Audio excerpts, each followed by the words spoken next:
মনরে ভজ প্রাণ গৌরাঙ্গ সুন্দর। ভজ হরিদাস শ্রীনিবাস বাসুদেব দামোদর। ভজ শচীর নন্দন জগন্নাথের জীবন। পতিত পাবন বিষ্ণুপ্রিয়া প্রাণধন। ভজ পুষ্পবন্ত নিত্যানন্দ নবগৌর গদাধর। ভজ শ্রীবাস প্রাঙ্গণ ভজ নাম সংকীর্তন। লোকনাথ নরোত্তম রূপ সনাতন।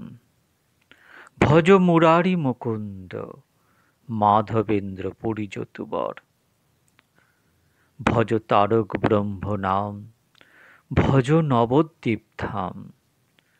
যাঁর স্মরণে পূর্ণ হয় মনস্কাম।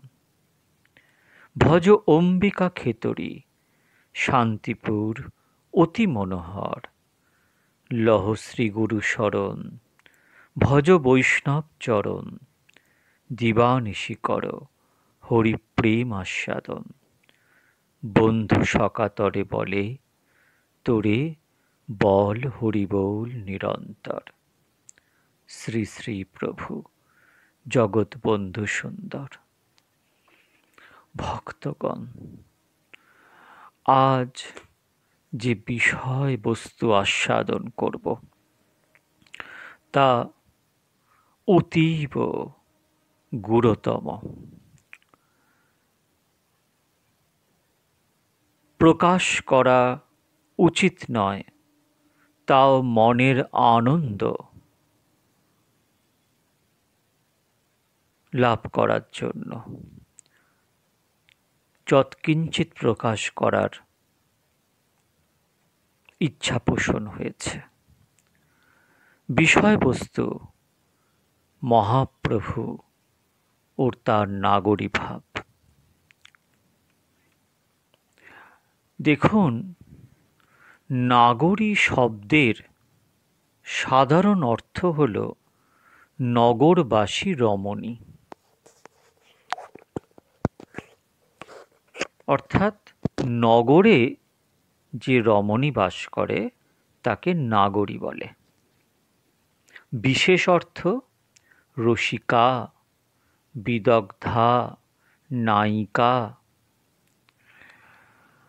আরাধ্য দেবতার প্রতি প্রতিভাব থাকলেই তাকে নাগরী বলা হয়।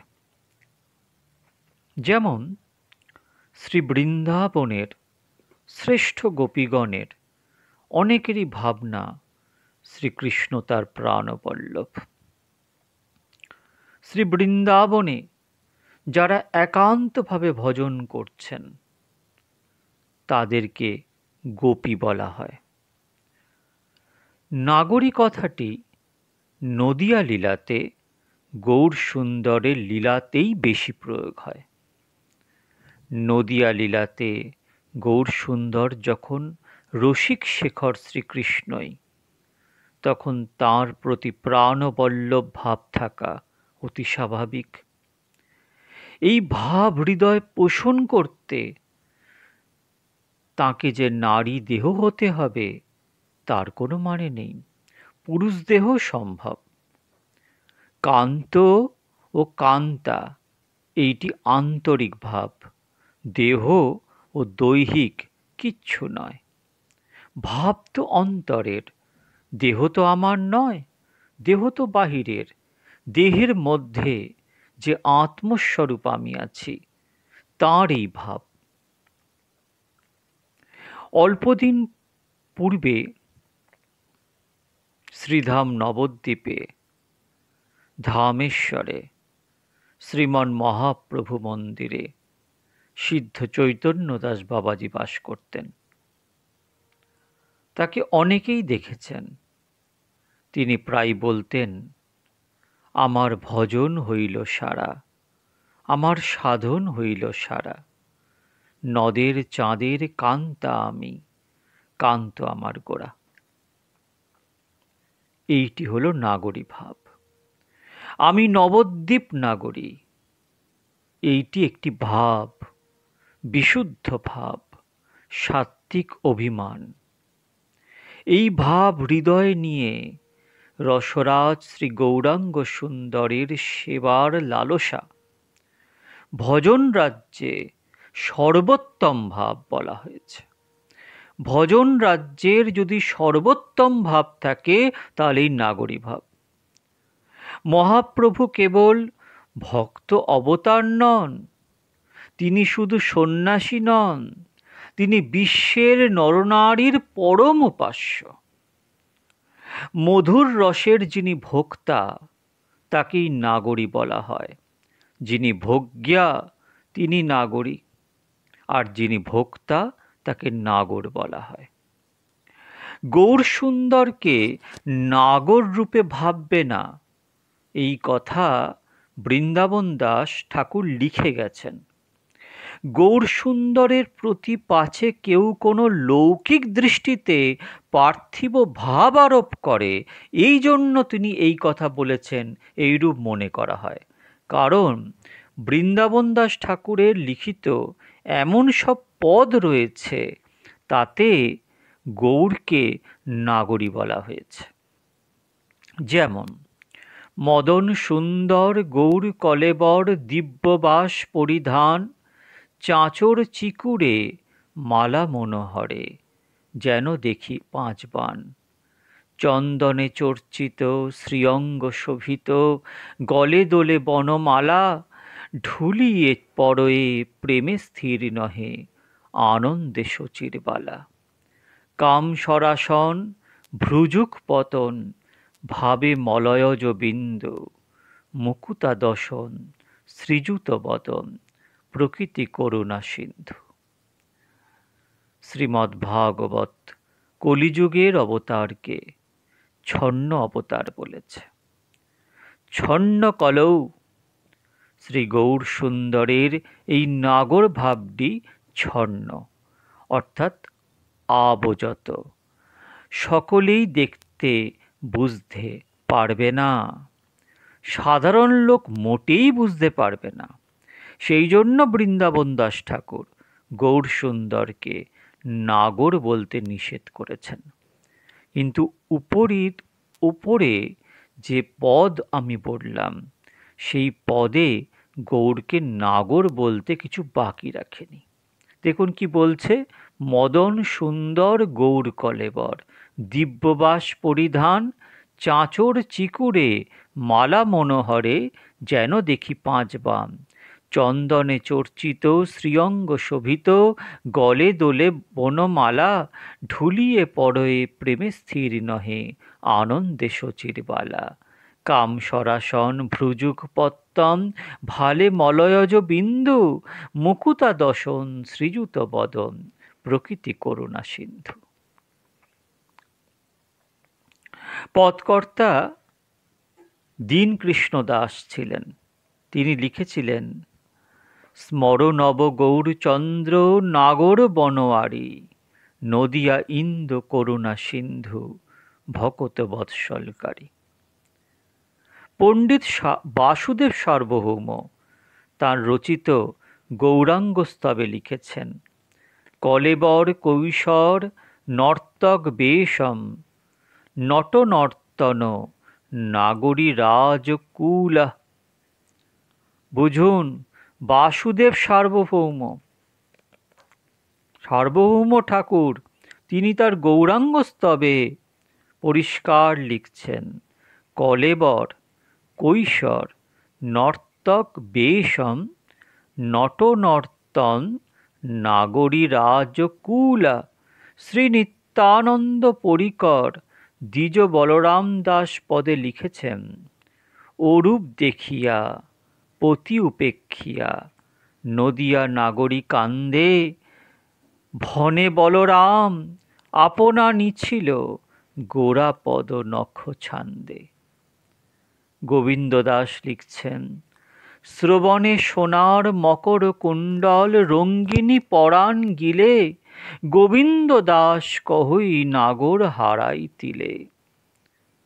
গদাধর পণ্ডিত গোসাঁইয়ের শিষ্য ঠাকুর নয়নানন্দ গদাধরের শিষ্য ঠাকুর নয়নানন্দ। পণ্ডিতে মণ্ডিত ভেল গোরা নটরাজ, দূরে শয়ে দেখি সব নাগরী সমাজ। নদিয়া নাগরীগণ বুঝিল মরমে, যার পরসাদে পাই প্রেম রতনে। পরম পণ্ডিত গৌর প্রাণ সরস্বতী শ্রী প্রবোধানন্দ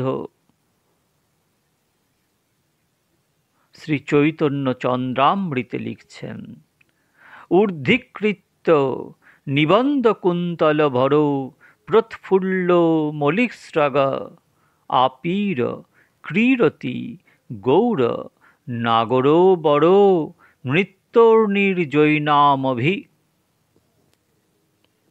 শ্রীখণ্ডবাসী নরহরি সরকার ঠাকুরের হৃদয়ে এই নাগরী ভাবেরই প্রবলতা। কথা বলে রাখি, এই নাগরী ভাবের প্রথম প্রচারক ছিলেন নরহরি সরকার ঠাকুর। নরহরি সরকার ঠাকুর লিখিত বহু পদ আছে, তাকে প্রাণকান্ত রূপে ভালোবেসেছেন। রায়শেখরের একটি পদ আছে, কবি রায়শেখর ছিলেন, তিনি একটা পদে লিখেছেন, ভূখণ্ড মণ্ড মাঝে তাহাতে শ্রীখণ্ড সাজে, মধুমতি যাহে পরকাশ।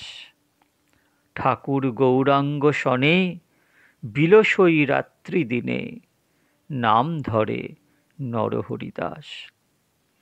শ্রী রাধিকার সহচরী, রূপে গুণে আগোচরী, মধুর মাধুরী অনুপাম, অবনীতে অবতরী, পুরুষ আকৃতি ধরি, পূর্ণ কইলা চৈতন্যের কাম। পদকর্তা রায়শেখর নরহরির হৃদয়ে কান্তাভাব থাকার পক্ষে একটি যুক্তি দেখিয়েছেন। ব্রজলীলায় নরহরি ছিলেন মধুমতি সখী, শ্রী রাধিকার অতি নিকটতম অন্তরঙ্গ সহচরী। শ্রীকৃষ্ণের প্রতি তার সর্বদাই কান্তাভাব ছিল।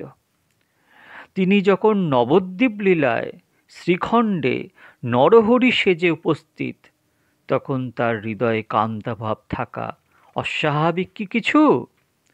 শ্রী বৃন্দাবন দাস ঠাকুর জানতেন নরহরি এই মধুর ভাবের ভজনা করেন, কিন্তু কথাগুলি গোপন রাখার জন্য তার গ্রন্থে কোথাও নরহরির নাম উল্লেখ করেননি। গৌর সুন্দরের পাশে দাঁড়িয়ে নরহরি চামর দোলাতেন কান্তা ভাবে। নরহরি চামর দুলায়।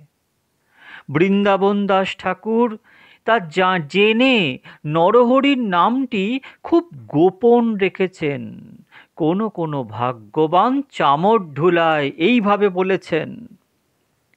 নরহরি তার গৌরাঙ্গ স্তোত্রে গৌর সুন্দরকে নাগর বলেননি, লম্পট গুরু বলেছেন।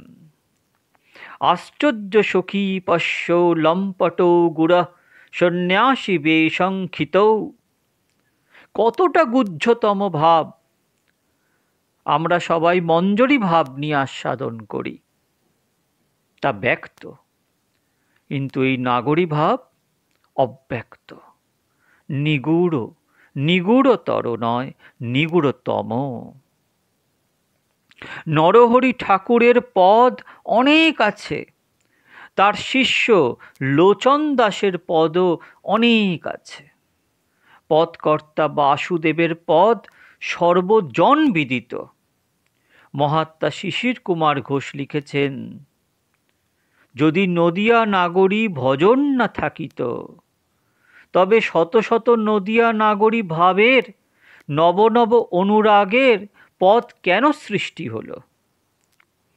শিশির কুমারের কৃপাপাত্র ছিলেন কুমিল্লা জেলার বসন্ত সাধু, সুবিখ্যাত মা দাদা।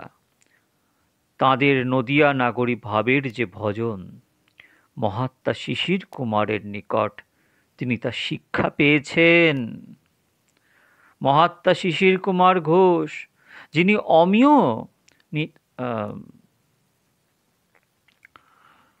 হ্যাঁ, নিমাই চরিত এই অসাধারণ গ্রন্থের যিনি প্রকটকর্তা, তিনি বলছেন যে শিশির কুমারের যিনি কৃপাপাত্র ছিলেন, কুমিল্লা জেলার বসন্ত সাধু,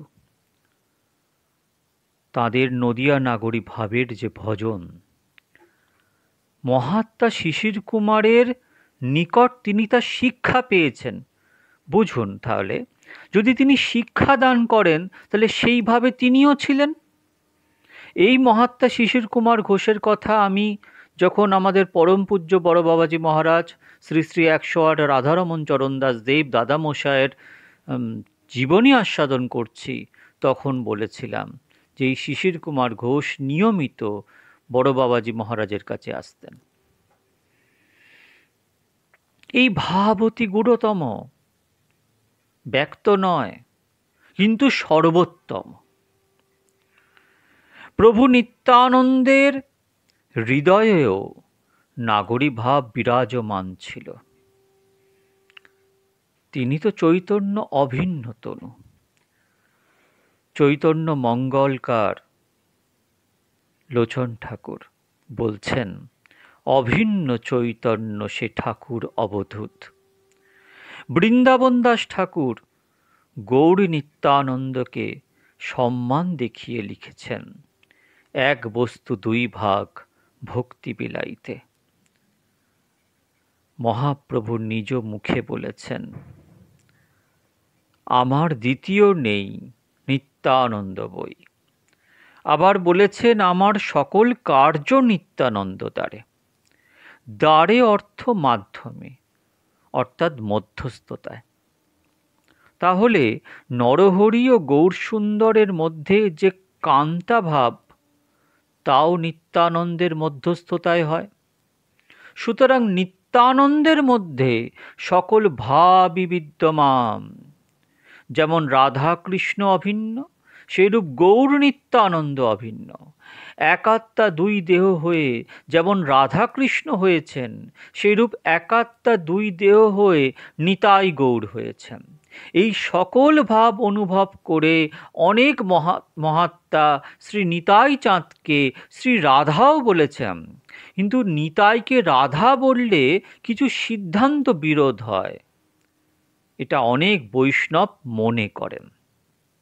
সুতরাং নিতাই তত্ত্ব হলো একটি সমস্যা। বলরাম হলো নিতাই, এটাই বৈষ্ণব জগতে সিদ্ধান্ত রূপে বিদ্যমান। বলরামের ভিতরে মধুর রসের স্থান হওয়া সম্ভব নয়। বলরামের মধ্যে সখ্য প্রদান বাৎসল্যই দৃশ্য হয়। মধুর রসের অধিকার তার মধ্যে থাকতে পারে না। তিনি যদি নিতাই হয়েছেন, তাহলে তিনি রাধাভাবে গৌরকে সেবা করতে পারেন না। এই সমস্যা সমাধানের জন্য বৈষ্ণব জগতে একটি প্রসিদ্ধি আছে যে নিতায়ের মধ্যে অনঙ্গ মঞ্জুরি আছেন। এই প্রসঙ্গে কেউ কোনো যুক্তি বিন্যাস করেননি। বৃন্দাবন দাস ঠাকুরও একটি পদে নিতাইকে নাগরী বলেছেন। নাগর নিতাই, নাগরী নিতাই, নিতাই নিতুজে সেবে।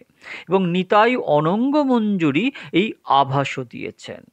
নিতাইয়ের মধ্যে অনঙ্গ মঞ্জুরি থাকলে তার মধ্যে মধুর ভাব থাকা সম্ভব, কিন্তু এ কথাও ঠিক নয়। নিতাই অনঙ্গ মঞ্জুরি এই কথা সম্বন্ধে আচার্যগণ কোথাও কোনো যুক্তি বিন্যাস করেননি। প্রভু জগৎবন্ধু সুন্দর কোনো অন্তরঙ্গ ভক্তকে এর একটি সুন্দর অর্থ বলে গেছেন। শ্রীকৃষ্ণের সংকর্ষণ শক্তির তিনটি রূপ। সখ্য রসে তিনি বলরাম, বাৎসল্য রসে তিনি ধনিষ্ঠা, মধুর রসে তিনি অনঙ্গ মঞ্জরি। সুতরাং নিতায়ের মধ্যেও অনঙ্গ মঞ্জরি আছে, এই কথা যুক্তির দ্বারা সিদ্ধ হল। বলরামই মধুর রসের ভূমিকায় অনঙ্গ মঞ্জরি। প্রভু জগৎবন্ধুর উক্ত সিদ্ধান্তটি সুন্দর, কিন্তু তাতেও সমাধান হয় না। কারণ মঞ্জরীদের ভাব ঠিক কান্তা ভাব নয়। তারা শুধু শ্রীকৃষ্ণকেই ভালোবাসেন না, রাধাকৃষ্ণ যুগলকে ভালোবাসেন, তারা শ্রী রাধার পক্ষপাতী। রাধা কৃষ্ণের মিলন ঘটিয়ে তারা সুখী হন। শ্রীরূপ গোস্বামীর ভাষায় তারা সসুরত বিমুখ। শ্রীকৃষ্ণের সঙ্গে মিলনের তাদের কোনো বাঞ্ছা নেই, এজন্যই তারা যুগল মিলনের আস্বাদনের শ্রেষ্ঠ অধিকারী। মঞ্জরীগণের রতিকে কান্তারতি বলা হয় না, তাকে বলা হয় ভাবোল্লাস রতি।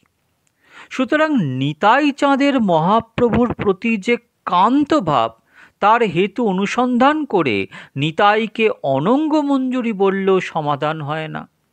বোধ হয় এই জন্যই বৃন্দাবন দাস ঠাকুর লিখেছেন, বড় গুরু নিত্যানন্দ এই অবতারে। এই গুরু রহস্যের সমাধান প্রভু জগৎবন্ধু সুন্দর যা ব্যক্ত করেছেন তা অভিনব, তা প্রকাশ করছি শুনুন মন দিয়ে। ব্রজে রাধারানী ও চন্দ্রাবলী দুজনেই সর্বশ্রেষ্ঠ নায়িকা। এই দুয়ের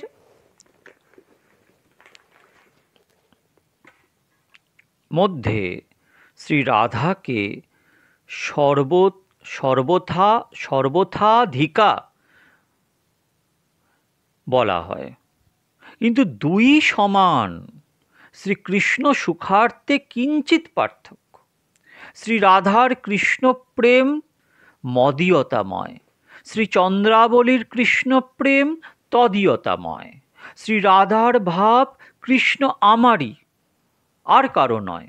চন্দ্রাবলীর ভাব শ্রীকৃষ্ণের অগণিত প্রেয়সী আছেন, তাদের মধ্যে আমি একজন। শ্রীকৃষ্ণকে পেলে চন্দ্রাবলী আপনাকে কৃতার্থ মনে করেন, আর রাধাকে পেয়ে শ্রীকৃষ্ণ আপনাকে কৃতার্থ মনে করেন। মনে হয় শ্রী রাধার আত্মসুখ বাঞ্ছা নেই, চন্দ্রাবলীর আত্মসুখ বাঞ্ছা আছে। এই পার্থক্যটি আরও একটি গভীরভাবে তলিয়ে দেখি চলুন। শ্রীকৃষ্ণের সঙ্গে মিলনের যে আনন্দ, যে সুখ, তা উভয়তেই আছে। শ্রী রাধা এই সুখ চান না, তবু নয়। চন্দ্রাবলী এই সুখ চান, এইমাত্রই পার্থক্য। সুখ চান না, তবুও যে সুখ হয়, তখন শ্রী রাধা এই সুখকে কোনো প্রকারে শ্রীকৃষ্ণতে পর্যবসান করিয়ে দেন। শ্রী রাধিকার সুখ শ্রীকৃষ্ণ সুখে পর্যবসান। এই নিজ সুখে শ্রীকৃষ্ণ সুখে পর্যবসান করার সামর্থ্য শ্রী রাধাতে আছে, এজন্যই তার রতিকে বলা হয় সামর্থ্য রতি।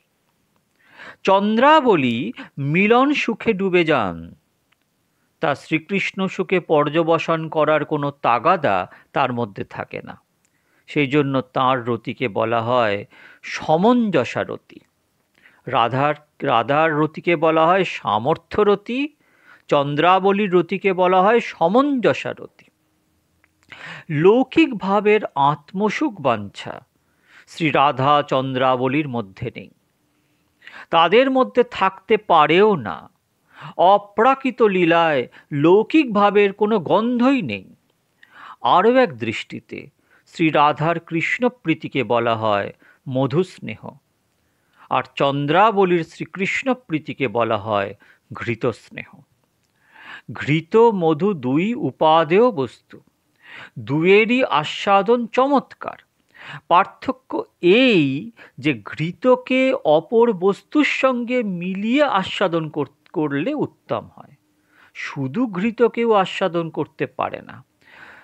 মধু বস্তুকে অপর বস্তুর সাথে মিলিয়ে খেলেও উত্তম, না খেলেও উত্তম। শ্রীরূপ গোস্বামী কৃত ললিত মাধব মতে শ্রী রাধা ও চন্দ্রাবলী নারায়ণ দুজনেই বিন্ধ্য পর্বতের কন্যা।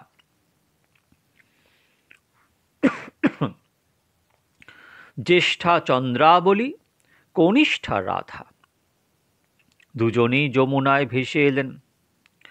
চন্দ্রাবলীকে পেয়ে পালন করেছিলেন চিত্রভানু রাজার পত্নী, শ্রী রাধাকে পেয়ে পালন করেছিলেন বৃষভানু রাজার পত্নী। বৃষভানু ও চিত্রভানু দুই সহোদর, এই সকল দৃষ্টিকোণ হতে শ্রী রাধা ও চন্দ্রাবলী প্রায়ই অভিন্না।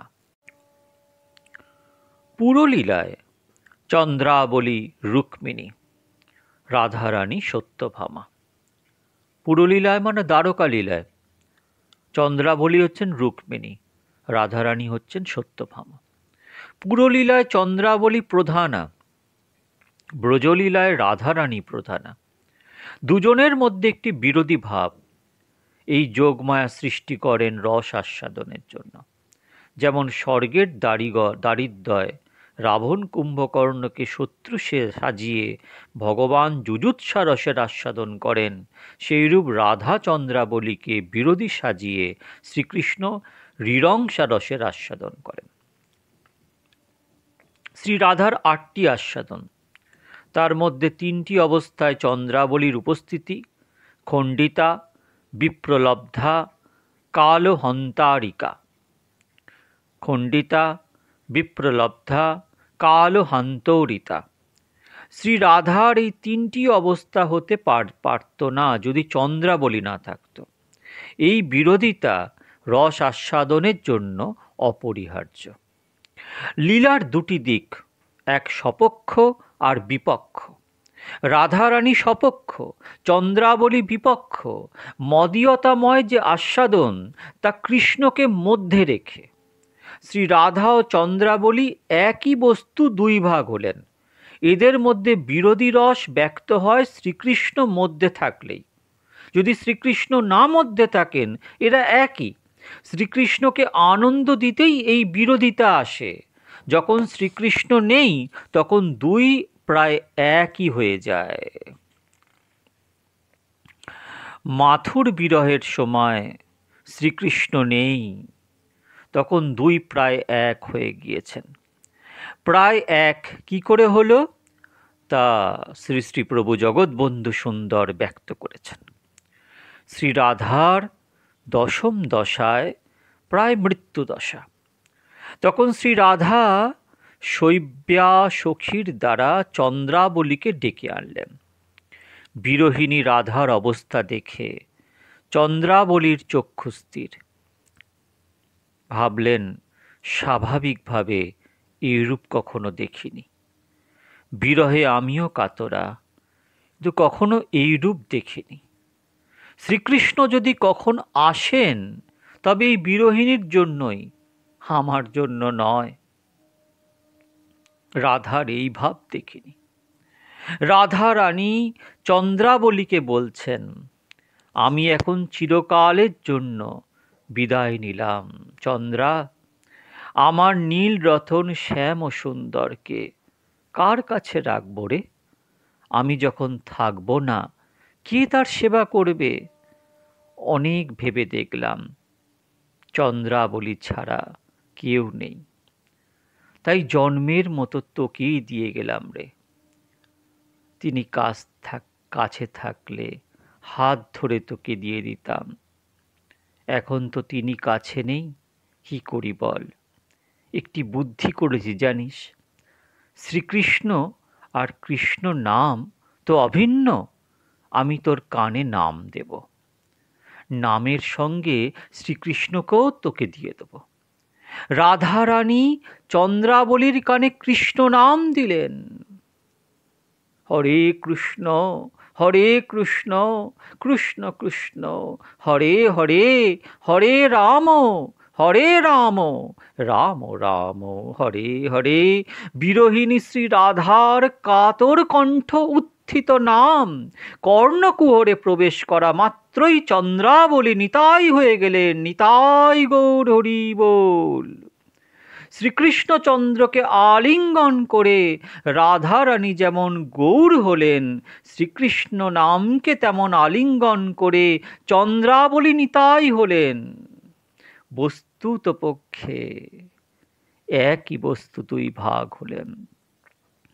শ্রীকৃষ্ণ ও কৃষ্ণ নাম এক বস্তু, 2 ভাগ হল। রাধা ও চন্দ্রাবলী একই তত্ত্বের 2 ভাগ হল। এই জন্য নিতাই চাঁদ শ্রী রাধার সমতুল্য। নিতাই রাধার সমান কৃষ্ণে করে মান। কর্ণমূলে শ্রী রাধা নাম দান করলে, চন্দ্রাবলী শ্রী রাধাতে আত্মসমর্পণ করলেন। আত্মসমর্পণে চন্দ্রাবলী রাধা হয়ে গেলেন। নামদাতা শ্রী রাধা দক্ষিণা চাইলেন, বললেন, আমাদের গুণগাথা জগৎব্যাপী গিয়ে বেড়াইবি, এটাই আমার দক্ষিণা। নিতাই দক্ষিণা দিতে রাধাকৃষ্ণ রূপ গৌর গুণগানে মাতোয়ারা হয়ে গেলেন। সেই জন্য রাধা ভাব, কৃষ্ণ ভাব অর্থাৎ রাধা কৃষ্ণ মিলিত আমার গৌর ভাব জগতে বেলাবার জন্য চন্দ্রাবলী নিত্যানন্দ তনুর রূপ ধারণ করে নিলেন। নিতায়ের মধ্যে এখন শঙ্কর্ষণ বলরাম অনঙ্গ মঞ্জুরি চন্দ্রাবলীর সর্বভাবের একত্র বিলাস। নিতাই শ্রী রাধা ভাবময়, নিতাই মাধুর্য আস্বাদনে শ্রী রাধার স্বাদ হয়। শ্রী রাধারও স্বাদ হয় নিতাই মাধুর্য আস্বাদনের। তাহলে ভাবুন আমার নিতাই চাঁদ কোন স্তরের। শ্রী রাধার মতো শ্রী নিতাইয়েও সর্বভাবের উদ্গম উল্লাসী হয়। শ্রী রাধার যেমন মহাভাব, শ্রী নিতাইয়েরও তেমন মহাভাব। আলোচনা একটু গভীরে। এই জন্য নাগরী ভাব শ্রী নিত্যানন্দে পরিপূর্ণ হয়েছে। শ্রী গৌরকে নিতাই সর্বভাবে আস্বাদন করেন। তার মধ্যে নাগরী ভাব প্রবল। নদিয়া নাগরীগণের মধ্যে নিতাই চাঁদ সর্বশ্রেষ্ঠ। গৌর নাগরীগণ অর্থাৎ গৌরে কান্ত ভাবাপন্ন ভক্তগণ, নরহরি প্রভৃতি নিতাই নাগরী ভাবের আনুগত্যে গৌরহরিকে ভালোবাসেন। গদাধরের নাগরী ভাব কিভাবে আসলো তা আস্বাদন করি চলুন। গদাধরের সকল সেবাকার্য দেখে মনে হয় গদাধর শ্রীরাধা, কিন্তু তা কি করে সম্ভব তার সমাধান কেউ বলেননি।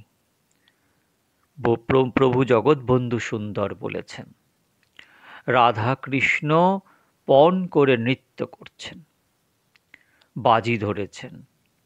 যিনি জিতবেন তিনি গভীরভাবে আলিঙ্গন করবেন। শ্রীরাধার জয় হল, তিনি গভীরভাবে শ্রীকৃষ্ণকে আলিঙ্গন করলেন। উভয়ই আনন্দের আতিশয্যে আত্মহারা হলেন। আনন্দে দুই মিলিত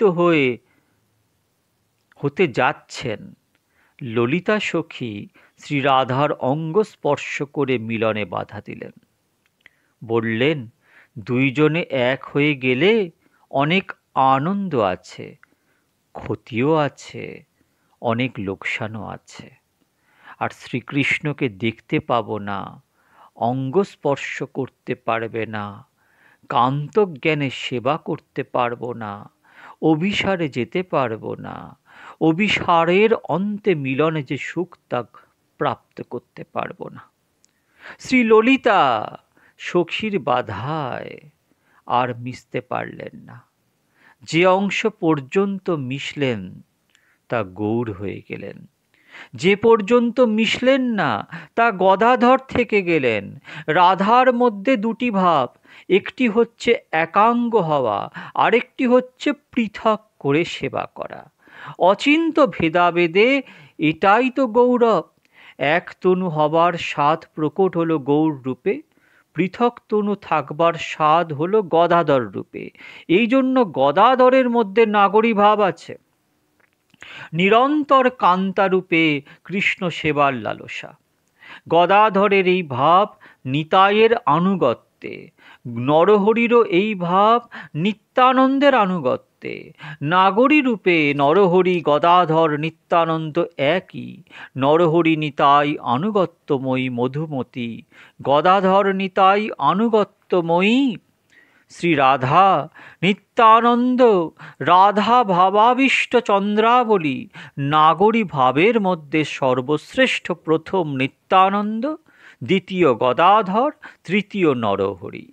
নরহরির আনুগত্যে লোচন দাস রঘুনন্দন, গদাধরের আনুগত্যে নয়নানন্দ হৃদয় চৈতন্য।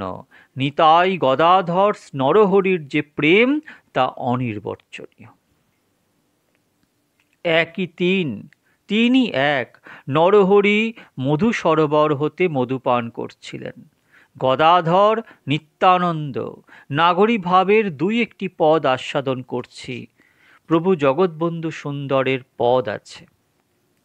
বাড়ি আনিবারে যাই সুরধ্বনি নীরে, বাড়ি আনতে যে গেলাম সই পবিত্র জাহ্নবী নীরে, সখী সেই না সুরধ্বনি নীরে, রাকা শশী যেন আসি উদয় সে তীরে, যেন উদয় হল রে 16 কলা শশধর, বিকাশে বিমল কর। এই একটা পদ।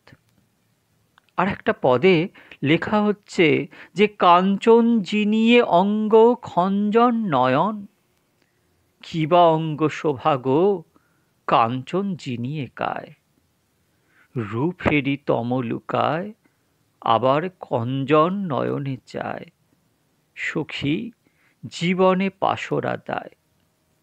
না জানি সজনী কোন রমণী রঞ্জন, কার এমন ধন গো না জানি সে ধনী কেমন, সই না জানি সে সুখী কেমন। ও সে বুকে রাখে এমন ধন, সখী ধন্য সে রমণী জীবন। মোদের সখী বিফল জনম, মোরা বৃথা করি দেহ ধারণ, মোদের আসা যাওয়া সার এখন। কিবা দুটি পদ যেন কোকোনদ, রাম রম্ভা তরু উরু, যিনি শতদল শ্রীমুখমণ্ডল, মরিরে সুচারু ভুরু। উরস বিশাল অধর রসাল, পানিতল মনোহর, হেরিসে মূরতি পতিত যে সতী, গতিমত্ত করিবর। অরুণ নয়নে সখী মোরে দেখিল নিরখী, সে চাহনি সদা জাগে মনে, আমার হিয়ায় যে জাগে মা মৃগ চক্ষে চেয়ে রইল। আমার মন প্রাণ চুরি কইল, আমার কুল ভরম নাশ কইল, আমার হৃদয় মাঝে প্রবেশ কইল, আমার হৃদয় শেল বিন্ধিল, আমার কক্ষের কুম্ভ পথে রহিল।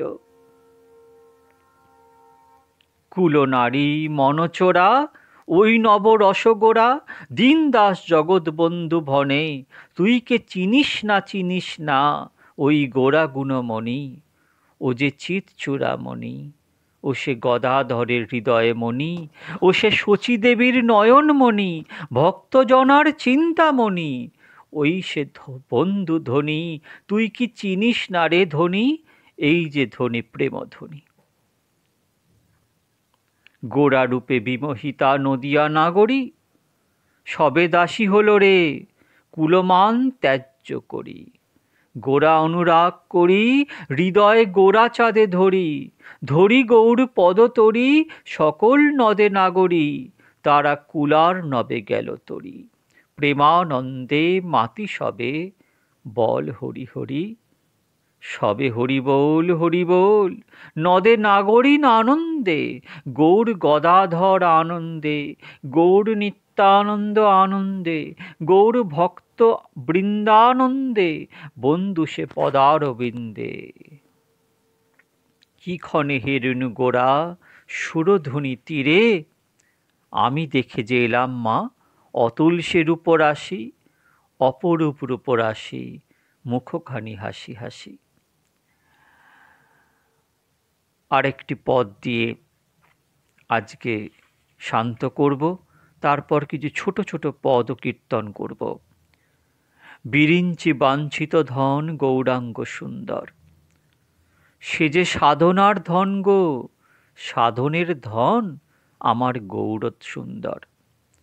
সে যে বিরিঞ্চ বাঞ্ছিত ধন, বিরিঞ্চি মানে ব্রহ্মা, সে যে ভবাদির আরাধ্য ধন, ও সেই বিষ্ণুপ্রিয়ার প্রাণধন, ও সেই ধনের আশায় দায় মন, সে হরে নিছে প্রাণমন, সে যে নিয়াছে মন যৌবন, তারে করেছি সব সমর্পণ।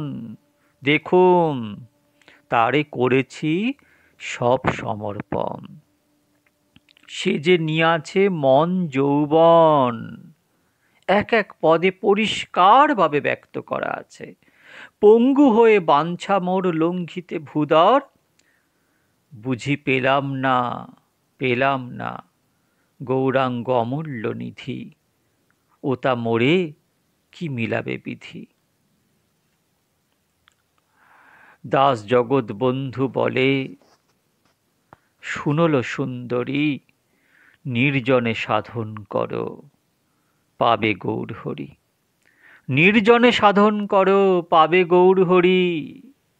আমার কথা যে রাখো সই, নির্জনে সাধন করো, মন প্রাণ এক করো। জাহ্নবী সলিলে স্নান, তুলসী সেবন, দিবানিশি করো হরিনাম উচ্চারণ।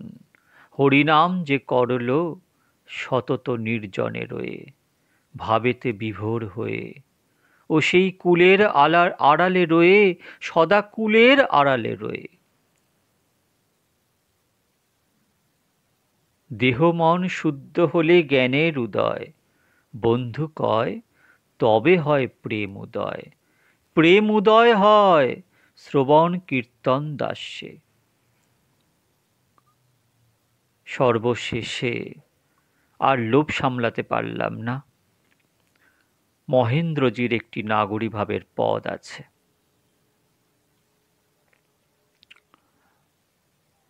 ধর ধর বধূ ধর, এ দাসী মলিনা পতিতা হেরো, রাখি রাঙা পায় জীবিতেশ কুকাম কালিমাহর। কর কর হে সুন্দর এ নিশি যাপন, বড় সাধ প্রাণনাথ সেবিব চরণ। সাধ মিটাও নাথ জগবর্ষ প্রাণবধূ, হিয়াপর রাখি বাঁধি বাহু বেষ্টনে। কহিব মরম কথা নীরব নিঃস্বনে, মোর কথা রাখ সই হৃদিরঞ্জন হৃদবেশে। ভালোবাসা ভালোবাসি শিখিব কেমন, ভালোবাসাবাসি মাঝে করাব শয়ন।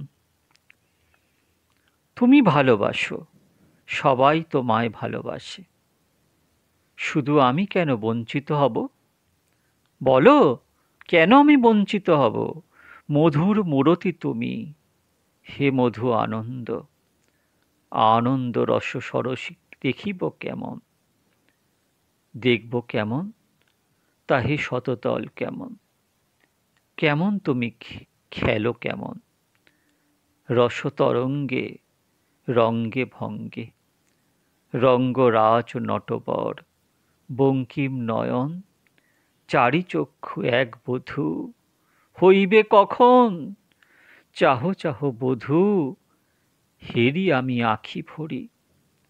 আখি মনোলোভা তুমি, মহেন্দ্র হৃদয়ে মণি। অনেকে বলেন, নাগরী ভাবের প্রমাণ কোথায়? আর কত প্রমাণ দেব? আরো অনেক প্রমাণ আছে, আরো আনবো আপনাদের কাছে। এক এক করে বলবো কিভাবে এই নদিয়া নাগরী ভাবকে সর্বোত্তমেত্তম ভাব হিসাবে গণ্য করা হয়। এই নদিয়া নাগরী ভাব কে পরম গুহ্যতমের, তারও যদি কিছু গোপন তত্ত্ব থাকে, সেই এই নদিয়া নাগরী ভাব। রাধা কৃষ্ণ লীলার পরিণতি হলো আমার নদিয়া লীলা। এই নদিয়া লীলার যিনি প্রধান সম্পদ, নদিয়া নাগর আমার গৌর সুন্দর, তিনিই আমাদের জন্ম জন্মান্তরের স্বামী হন। এই আশা নিয়ে আজকে আমার বাণীকে শান্ত করছি।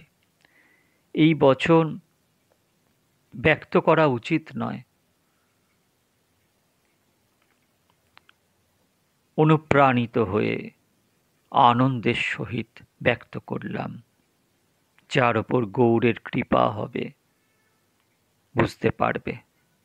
আর যেই ভাব প্রাপ্ত করেছে, যারা এই ভাবকে নাটক করে নয়, ভেতর থেকে অনুভব করে এবং সেইভাবে ভজন করে, তাদের তো যাই বলিহারি, যাই বলিহারি।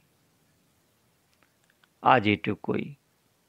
নিতাই গৌরাঙ্গ, নিতাই গৌরাঙ্গ, নিতাই গৌরাঙ্গ গদাধর, জয় শচীনন্দন, জগজ্জীব তারণ, পতিত পাবন অবতার।